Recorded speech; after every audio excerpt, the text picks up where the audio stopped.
Hi, everyone. I'm out here on a cold morning walk with my chief political advisor, Patty, who you may see walking around behind me, or she's currently right off to the side of me.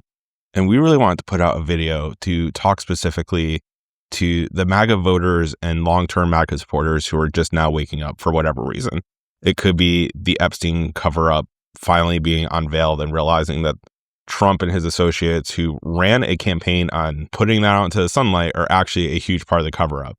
Maybe it's the tariffs and the economic situation. Maybe it could be a whole number of other things. First of all, I want to say kudos on you for waking up and being able to admit that you might have been wrong. I get how hard that is. I get how inviting the MAGA movement was for millions of people who backs were up to the wall economically, who keep wanting to see things change but see nothing ever change. I get how it can be tempting to find belonging and meaning in a movement like that. However, the other part of this is waking up and admitting you're wrong to yourself is just the first step. The other steps are part of rebuilding relationships that have been broken. And the reason why they've been broken is because this movement, whether you directly participated in what I'm about to say, or you're just associated with it because you voted that way and or supported it, when you support a movement that has millions of people calling millions of other Americans unpatriotic, lesser than, that they have Trump derangement syndrome, that they're so dumb they can't see what's going on, that is a betrayal of trust.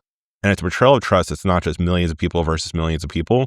It's a betrayal of trust of our own family members, of people who are our neighbors, people that we went to church with, people that in every other form of American life we were very close to. And that betrayal isn't easy to repair. And so I want to take a few minutes and just talk about what are sensible next steps, not to scare you, but just to say that this is a journey. And it's a journey that I encourage you to absolutely be on. The first step, which if you're watching this video, you probably have already taken, is admit that you might have been wrong. It's okay. We don't all bat 1,000. We can be wrong from time to time. The second part of that, though, is admitting it to other people. Because at the end of the day, supporting this movement has absolutely broken trust with someone in your life. I can virtually guarantee that. And if you think of trust like a jar of marbles, you can take that jar and you can throw it on the ground and smash it, and some people have. But in order to rebuild it, think of admitting you're wrong as getting a new jar. And then think of everything else that other people are looking for in you that shows that you're actually wrong or want to change is adding a new marble to that jar. It's things like being curious, not judgmental, actually asking people why they think what they think and not just shutting them down because it doesn't meet with what you're seeing online. It's first and foremost going to your friends and family and asking them what they think rather than spending hours of your day online. It's admitting that you don't know everything. It's showing that you have an open mind and are willing to have a discussion that doesn't just shut people up and shut them off. It's, are you really trying to stop the misinformation and disinformation you're seeing by getting yourself more educated and then speaking up when you see it? It's, are you unfollowing the sort of influencers in that group that misled you in the first place? Or are you still going back to them because that's what's comfortable? All these things are little steps that every time you do something like that, you're adding a marble to the trust jar. And other people will see that and they will start to come around. So this isn't a one major leap, hey, I'm wrong and everything will be okay. It's a small, steady showing that you believe that you are wrong and are actively working to do something differently. The second part is I get why the MAGA movement was so inviting to so many people. It offered a sense of belonging. It offered a sense of purpose. And it was kind of ready-made for millions of people. I get it. Something else that you should really focus on, in addition to rebuilding trust with the loved ones in your life and the people that you use to hang out with before all of this happened over the last 10 years, is find a new group to belong to.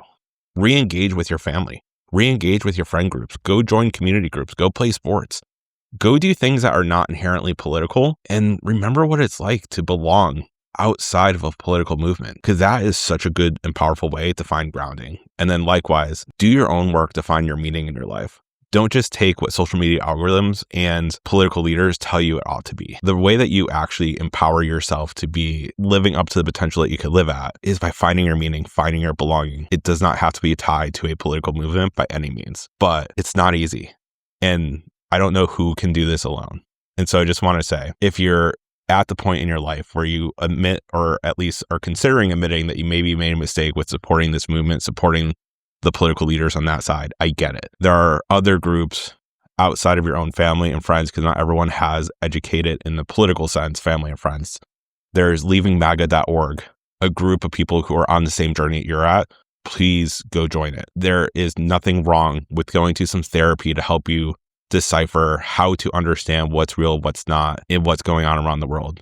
There are tools in abundance around us all. It's okay to ask for help. And it's also okay to try to stop hurting, because at the end of the day, hurting people hurt others.